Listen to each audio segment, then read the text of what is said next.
So you can't talk about vulnerability without talking about something that must have took place in the past that makes you or forces you to be closed off. I always go back to my experience with the people who went to AA across the street from us at the car wash. It takes a long time for you to come out and say, I am an alcoholic. For the longest time, you hide a bottle here, you hide a bottle there, you drink in private. And just before you go home, you drink like 5 buckets of coffee.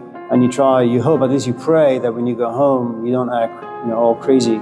And just in case someone calls you out, you say, no, I just had like a glass or a can or something. And then after like a lot of back and forth, you say, yeah, I went to the bar, I was there from 10 in the morning till like midnight. But when you get caught, there is so much shame, and your responsibility to yourself, to your family, to your parents, everything goes down the drain. And there comes a point where you get really, really depressed. And when someone calls you out or recognizes certain things about the way your eyes look, they say, oh, you used to be A, B, C, D, and you say, yeah. And what happens is after a while, you say, I can't do this on my own. And so you join the center. And it's your turn. And it's your first time in front of all these strangers to say, my name is Amir Sabzavari. I'm an alcoholic. Prior to this point, I was just a social drinker. No, I just don't drink, period. And it takes you some time to kind of just embrace the fact. But when you look at the space, you realize there are 5 other people or 10 other people who share the same exact psychological, emotional space with you. That it started casually, or maybe it was a way for you to deal with just the difficulties of life. And life is difficult. And we don't really have all the tools needed to kind of combat all the viciousness of life. And so the first time you stand up and say, I'm Amir Sabzavari and I'm an alcoholic, you don't really know how you're going to deal with it, how other people are going to deal with it, how you're going to judge yourself, how other people are going to judge you, and how you're going to be afterwards when the meeting is over. But it takes some time to adjust.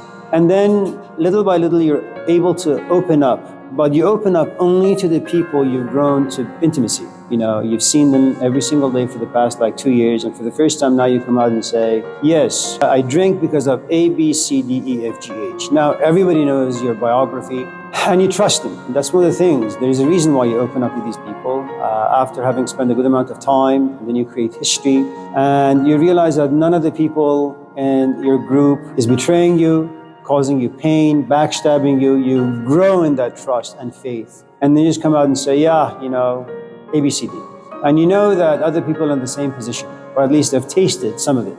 But you only open up to that particular group, and only from, say, 6 at night to about 9 p.m., where you guys it's like a confessional booth. You don't need God, you don't need Jesus Christ. That people, that space, that's your church right there. And then the 12-step program is very much like the 10 Commandments, or it's very much like the Beatitudes in the Gospel of Matthew, that it takes a lot of work, and it takes a lot of awareness, and it takes a lot of shame and a lot of self-punishment to be able to recognize, be able to see the past and then embrace the past and then work with all the emotions that the past creates inside you and make sure that it doesn't leak out to your wife or husband, or parents or friends, your work, classes you have to take. And then there comes a point where you truly understand.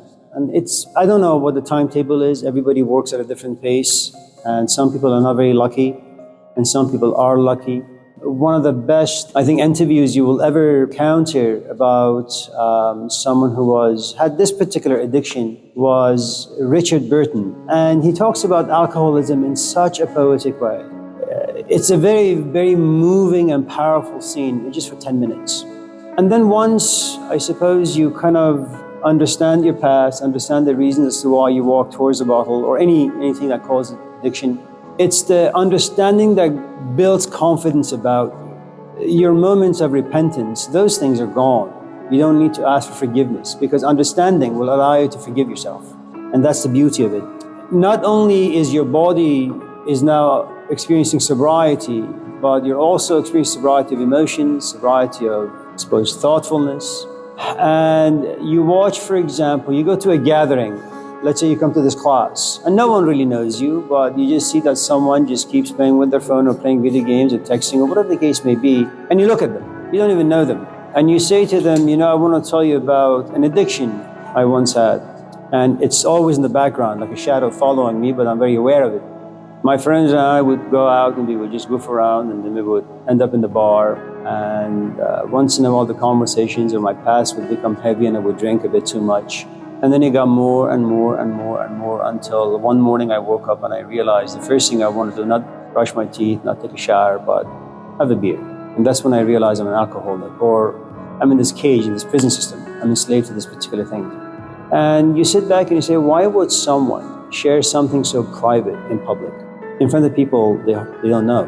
That you're so open, and your openness really has to do not because you're an idiot, not because you're foolish. It's because you were enslaved to something, you didn't come out, you got caught, you were filled with shame and guilt and remorse and repentance. Your wife forgave you, but you never forgave yourself. There came a point where you matured enough to forgive yourself, and you didn't from that point on care. You know, it's kind of like Matthew Perry. He had an interview with some guy who was very gung-ho about, you have the free will to change your life, and you have the free will to do this, and you have the free will to do that.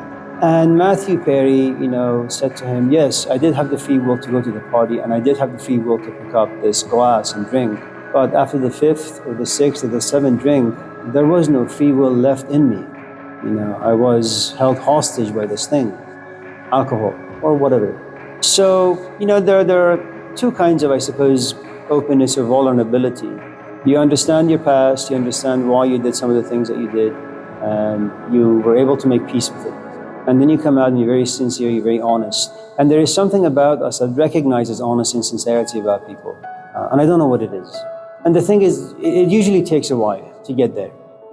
Again, remember, you don't have to be vulnerable if there is no pain inside you.